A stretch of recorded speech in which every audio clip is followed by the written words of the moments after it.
All right, are you able to see my screen? Yes. Thank you. So as Dr. Veronica indicated this morning, I'm going to talk a little bit about institutions of higher educations, IHEs, as epicenters for economic development. And as she mentioned, I currently serve as Senior Vice President for Strategy and Chief of Staff at Medgar College, City University of New York. So for this morning's talk, I have a couple of learning objectives. One is for all of us to gain a greater understanding of institutions of higher education. In some instances, they're called higher education institutions. So those two terms are pretty much synonymous. To understand the factors that influence the economic impact of those institutions, so their contributions as well as their role in economic development, and also to demonstrate through examples how these higher education institutions impact the communities that they serve. So just to kind of give some context and some definitions as we begin this talk. So higher education institutions are defined as colleges, universities, vocational schools, and other educational entities that offer education beyond high school, so post-secondary education. They award credentials such as certificates, diplomas, and degrees, and those diplomas and degrees may be of varying levels, such as associate degrees, bachelor's degrees, master's and doctoral degrees, and even other types of post-baccalaureate awards. Sorry about that. So in the United States of America, there are almost 4,000 higher education institutions that serve almost 22 million undergraduate students at an average cost of almost $34,000 a year. And so that's on average because you have institutions that are more affordable than others. And I'm going to kind of go through a little bit about different types of institutions to give us some context. So there are institutional types and categories. The first type are, there can be categorized as 2 or 4 year institutions, public, private, and proprietary. So most are non-for-profit, but some are for-profit. Land grant institutions that were founded under the First and Second Morrill Act, 1862, 1890 land grant institutions, and 1994 land grant institutions. Single gender colleges, minority serving institutions, those include historically Black colleges and universities, minority serving institutions in general, Hispanic serving institutions, predominantly Black institutions, and tribal institutions. Faith-based institutions, previously, as Dr. Veronica mentioned, I worked at Shaw University, which was a religiously affiliated college, and research institutions.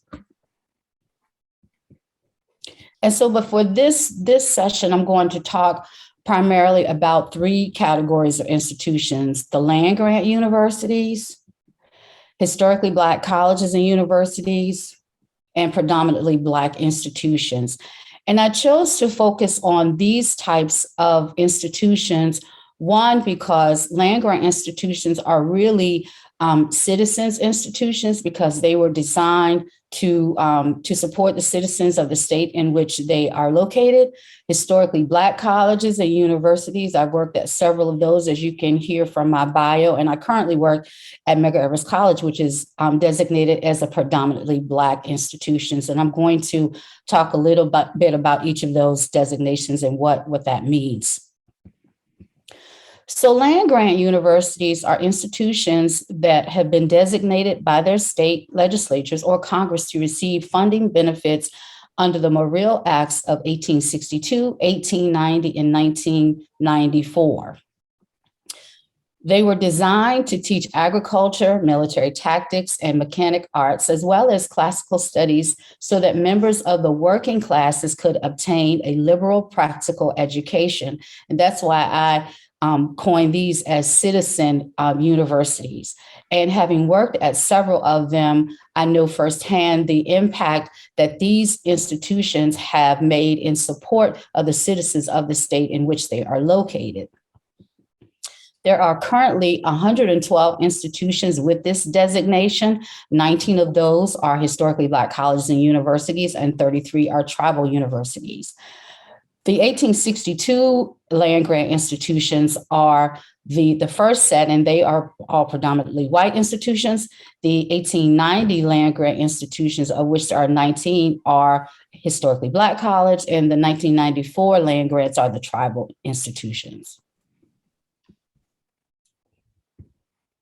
Historically Black colleges and universities are institutions that were established prior to 1964, and their principal mission was and is the education of Black Americans. They must be accredited by a nationally recognized accrediting agency in order to continue to have this designation. In 2020, the data indicated that there were 101 HBCUs with a total expenditure of $8.3 billion combined. Now, this number has changed since the inception of the HBCUs. At one point, there were almost 120 HBCUs, but due to factors such as lack of resources and other challenges, many of those HBCUs are now closed. So the number fluctuates between 99 and 101 HBCUs in the United States. Currently, these institutions enroll more than 300,000 students across the country. And most of them are located in the southeastern portion of the United States. So the institution of this type that is the most east, I believe, is Cheney University, but most of them are located in the southeast portion of the country.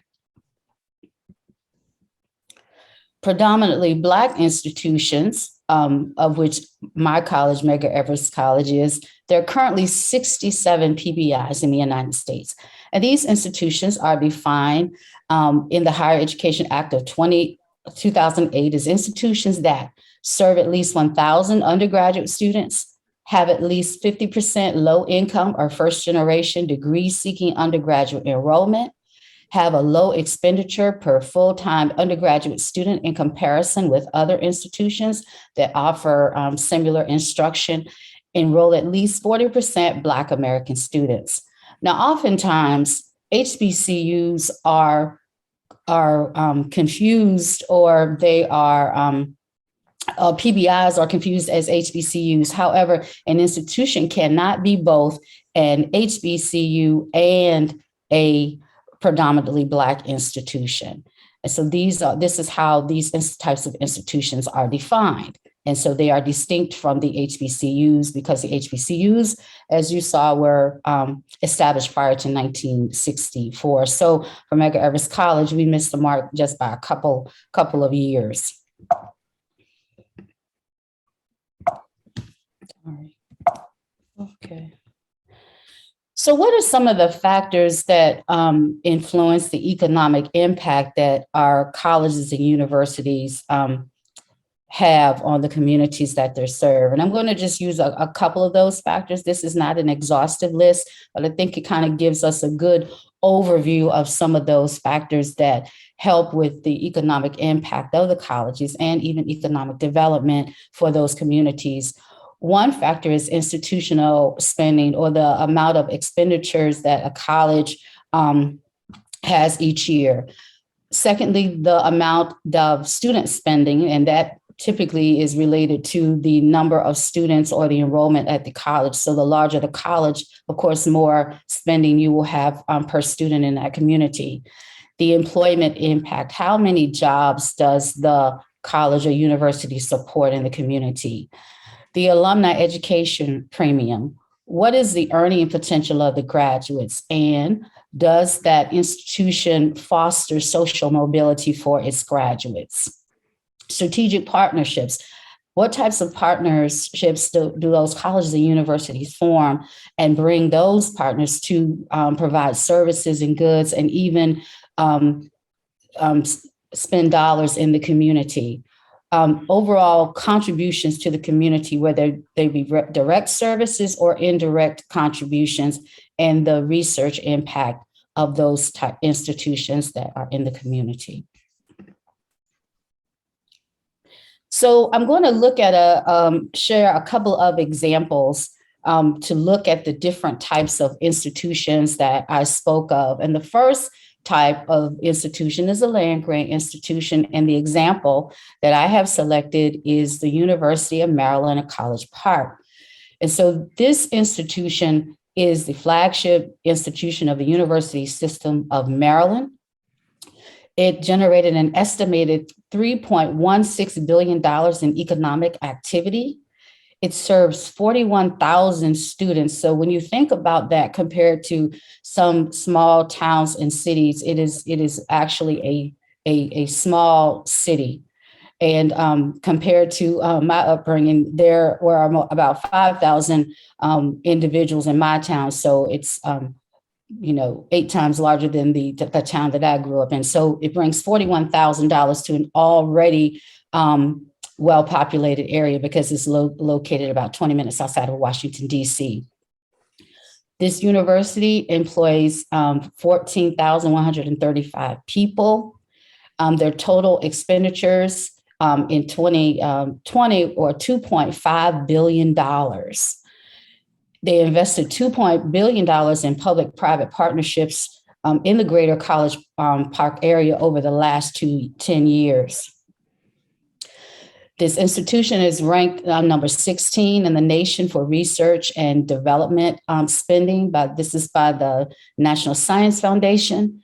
They formed 111 startup businesses in 2019, and they served 280 businesses through their Small Business Development Center. So you can see from this example the economic impact that the University of Maryland College Park as a land-grant institution has on the surrounding community and the impact as an epicenter for economic development in that community as well. The next example that I want to talk about in HBCU is Paul Quinn College.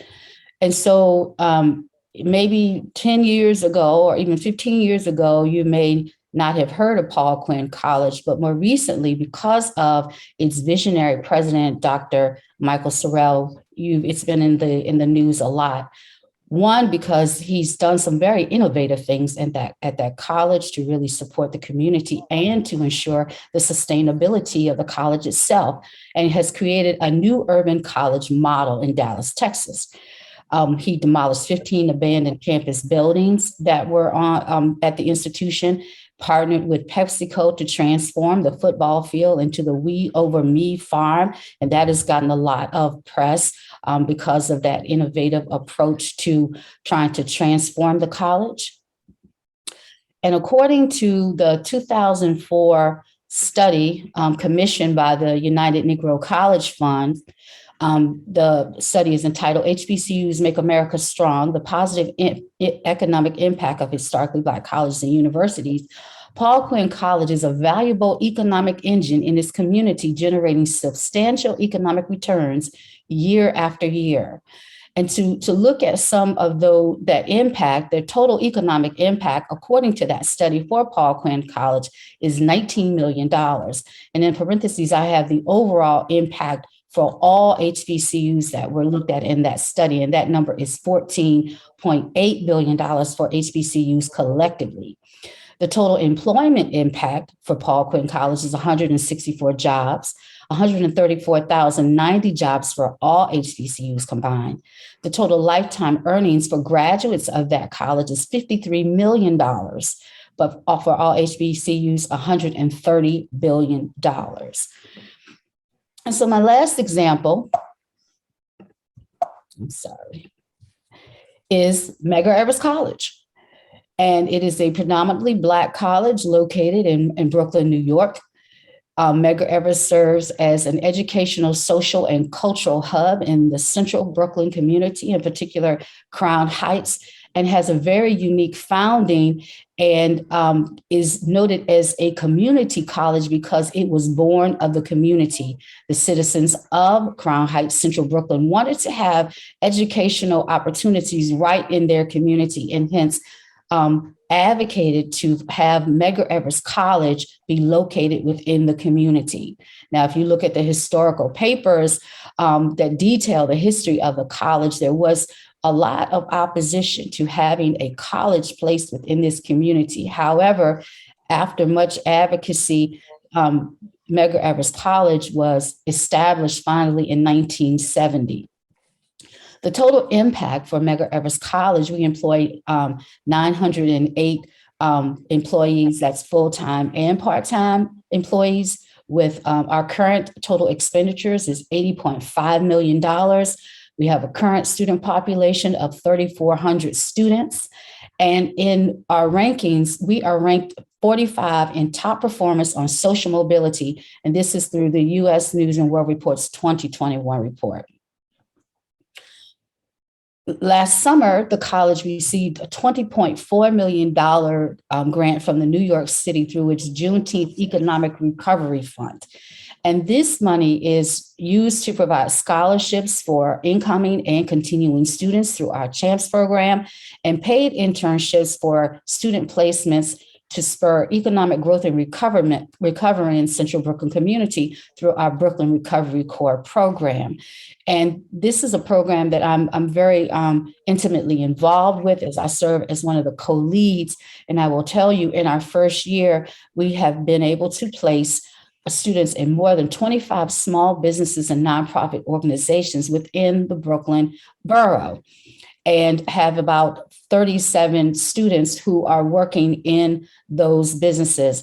And so we are really working with our community to make sure that after COVID, that we are trying to spur economic growth and recovery within our community by providing well-needed assistance to these small business and nonprofit organizations. And we have the capacity to place 200 students per year in this program, at least for the next 3 years. So we're very excited about the work that we are doing in that program. Some of our partners include Impact Brooklyn, Black Power. We recently signed an MOU with the Together Through We Thrive program through the United Way that will help us to realize an additional 25 partnerships. In addition to this program, Medgar Evers College has a rich history of providing services and impacting the economy, the local community that it serves. And so through the various centers and programs such as our Transition Academy, the college provides a great service not only to the borough of Brooklyn, but also to the city of New York to address housing and food insecurity, to provide legal and immigration service and community advocacy, just to mention a few things about what Medgar Evers does in terms of its support of the community. So as I close, in summary, institutions of higher education play a critical role in supporting the economy of the communities they serve. They invest through institutional spending, as I've shown through those 3 examples. They contribute by providing educational opportunities that increase the social mobility and earning potential of their graduates. They serve as major or premium employees in their local communities. They provide well-needed social and human services to students and the community at large, and they create partnerships to support local businesses. I want to acknowledge my president, Dr. Patricia Ramsey, who is the 6th president and first female and first scientist president to lead this great institution. Dr. Joanne Roll, Dean of the MEC Business School, for her invitation for me to participate in this great conference. To Raquel Bennett, who has provided me with information throughout the preparation process, and my executive assistant, Ms. Juliana Bacchus. So I thank you. I have listed my email address here, the website for Medgar Evers College, as well as the website for our Brooklyn Recovery Corps. And so I will take any questions that you have at this time and stop sharing my screen.